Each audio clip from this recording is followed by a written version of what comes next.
Hello friends, welcome है आपका knowledge with किरण में। एक नई वीडियो में आपका फिर से स्वागत है। वीडियो को पूरा ज़रूर देखिए। आज हम यहाँ पे हिंदी पेडागोजी को डिस्कस करने वाले हैं। टॉप 15 इम्पॉर्टेंट क्वेश्चन हैं जो कि हर बार रिपीट किए जा रहे हैं और इस बार भी रिपीट ज़रूर किए जाएंगे। इसलिए मैं आपको बोल रही हूँ, वीडियो को पूरा देखिए और चैनल को लाइक, शेयर और सब्सक्राइब करिए। तो चलिए बिना देरी किए हम हमारा आज का वीडियो शुरू करेंगे। हमारा आज का पहला सवाल है, कविता शिक्षण में आप किसे सबसे अधिक महत्वपूर्ण मानते हैं? कविता में अलंकार की पहचान, कविता का भाव विश्लेषण, कविता के तत्वों के आधार पर उसकी समीक्षा, या फिर कविता का भावपूर्ण पठन और रसानुभूति। देखिए, बाकी सारे ऑप्शन देखने के बाद यहाँ पे हमारा ऑप्शन ए सही होगा। इसके पीछे का कारण जानिए। कविता में अलंकार की पहचान। देखिए, अलंकार क्या है? जैसे नारी का गहना उसका सौंदर्य है ना, कविता में अलंकार ही उसकी आत्मा है, उसका सौंदर्य है। तो कविता में अलंकार की पहचान करना बहुत ज़्यादा महत्वपूर्ण है। इसीलिए यहाँ पे हमारा ऑप्शन ए होगा सही जवाब। यहाँ पे देखिए, हमारा दूसरा सवाल है, किसी भी भाषा पर अधिकार प्राप्त करने के लिए सबसे ज़्यादा महत्वपूर्ण है?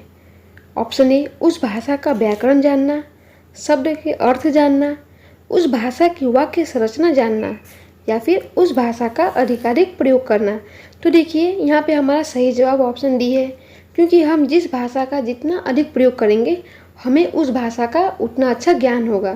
तो यहाँ पे ऑप्शन डी है सही जवाब। यहाँ पे देखिए, हमारा अगला सवाल है, व्याकरण शिक्षण की आगमन विधि की विशेषता है? पहले उदाहरण प्रस्तुत करना, पहले नियम बताना, पहले नियम का विश्लेषण करना, या फिर पहले मनोरंजक गतिविधियाँ कराना। देखिए, आगमन विधि में क्या करते हैं, हम पहले उदाहरण बताएंगे फिर नियम, है कि नहीं? तो यहाँ पे हमारा ऑप्शन ए होगा सही जवाब। पहले उदाहरण बताया जाएगा, फिर बच्चों को उसी के द्वारा नियम बताया जाएगा। यही हमारा आगमन विधि है। 4 नंबर सवाल है हमारा, भाषा शिक्षण का आदर्श वातावरण है?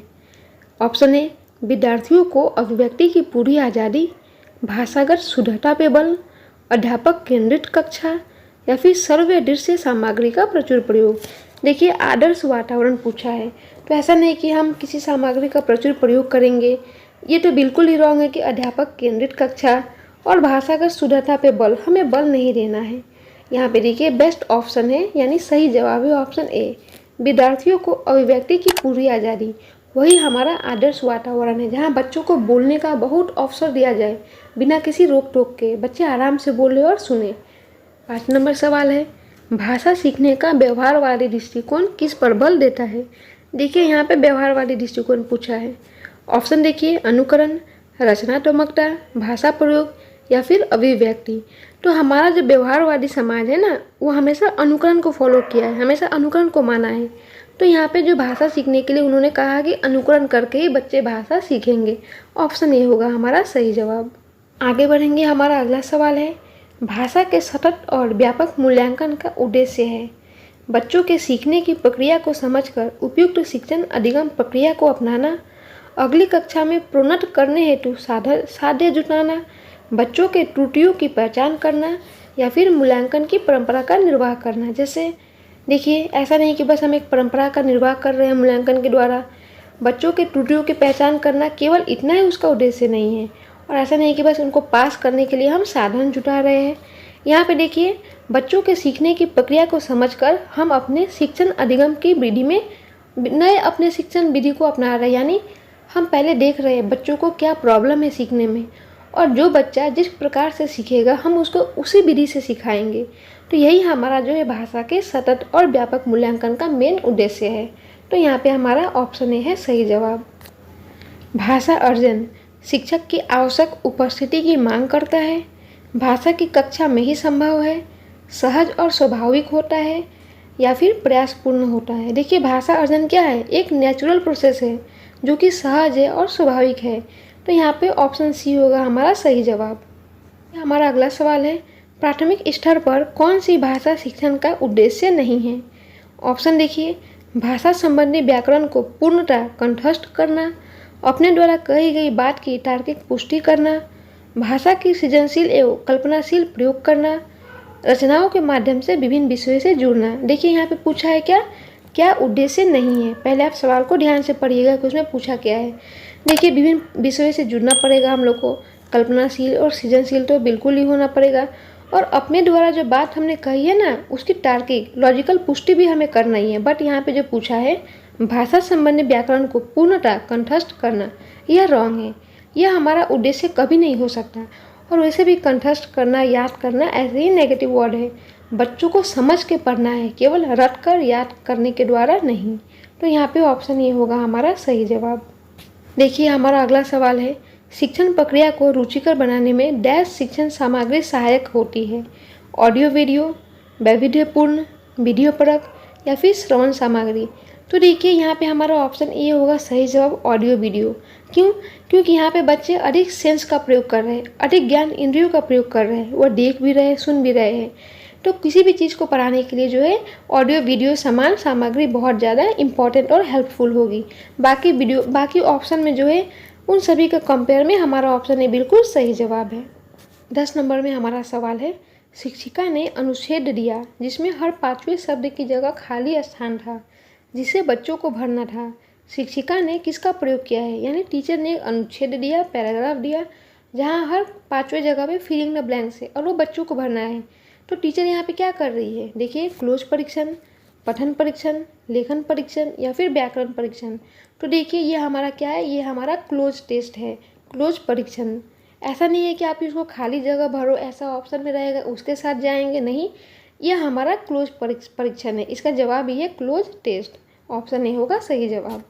देखिए यहाँ पे हमारा 11वां सवाल है, प्राथमिक स्तर पर लेखन क्षमता के विषय में सर्वाधिक महत्वपूर्ण है वर्तनी, मौलिक विचार, श्रुतलेख या फिर सुलेख। देखिए यहाँ पे पूछा है लेखन क्षमता के विषय में जो है बहुत ज़्यादा क्या इंपॉर्टेंट है। तो यहाँ पे हमारा आंसर होगा ऑप्शन बी, मौलिक विचार, कि बच्चे अपने मौलिक विचार को अपने लेखनी द्वारा स्पष्ट रूप से व्यक्त कर पा रहे हैं या फिर नहीं। तो यहाँ पे हमारा ऑप्शन बी, मौलिक विचार सही जवाब होगा।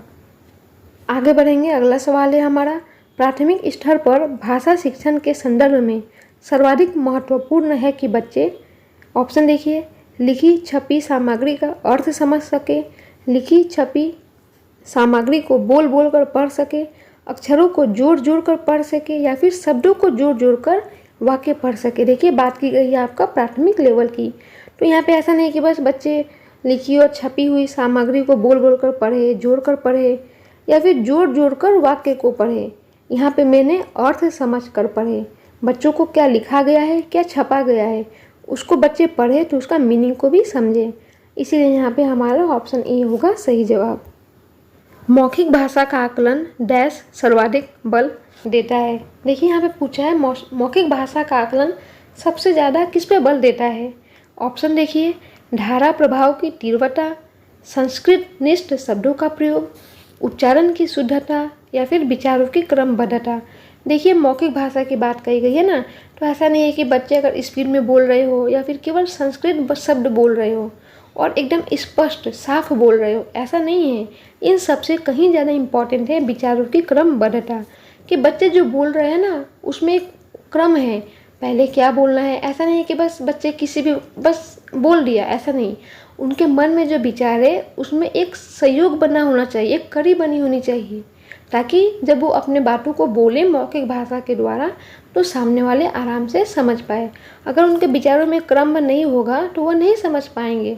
इसीलिए विचारों की क्रमबद्धता बहुत इम्पॉर्टेंट है मौखिक भाषा के आकलन के लिए। हमारा आज का सेकेंड लास्ट सवाल है, लेखन कला का विकास होता है कैसे? देखने से, सुनने से, अनुकरण से, अभ्यास से। देखिए या ऐसा नहीं कि आप देखकर, सुनकर या फिर अनुकरण से लेखन कला का विकास होगा, लेकिन अगर आप अभ्यास करेंगे, बहुत ज़्यादा प्रैक्टिस करेंगे तो आपके लेखन कला का विकास बहुत अच्छे तरीके से होगा। तो यहाँ पे ऑप्शन डी है सही जवाब। तो फ्रेंड्स यहाँ पे हमारा आज का आखिरी सवाल है, उपचारात्मक शिक्षण के लिए आवश्यक नहीं है। देखिए यहाँ पे पूछा है क्या आवश्यक नहीं है। ऑप्शन देखिए, शिक्षण विधि को स्थायी रखना, विद्यार्थी की किसी भी गलती की अवहेलना नहीं करना, पहले निदानात्मक परीक्षण कर लेना या फिर उपयुक्त में से कोई नहीं। देखिए हम पहले निदानात्मक परीक्षण जरूर करेंगे ना, पहले निदान करेंगे प्रॉब्लम का, पहले प्रॉब्लम को खोजेंगे, तो ये हमें ज़रूर करना है। और हम विद्यार्थी की किसी भी गलती को हम उनको, ऐसा नहीं है कि वो कोई मिस्टेक कर रहे हैं हमें अवहेलना करना है, उनको इंसल्ट करना है, ये भी हमें नहीं करना है। देखिए, शिक्षण विधि को स्थायी रखना, ये हमें नहीं करना है। बच्चे जिस मेथड से सीखेंगे हमें उसी के द्वारा उसको सिखाना है। तो हम अपने शिक्षण विधि को अस्थायी नहीं रख सकेंगे। शिक्षण विधि हमेशा उसमें बदलाव होना चाहिए, है कि नहीं। तो यहाँ पे ऑप्शन ए होगा सही जवाब। तो फ्रेंड्स, वीडियो यही समाप्त हो रहा है। वीडियो कैसा लगा ज़रूर बताइएगा। प्लीज़ चैनल को लाइक, शेयर और सब्सक्राइब करिए। Thank you.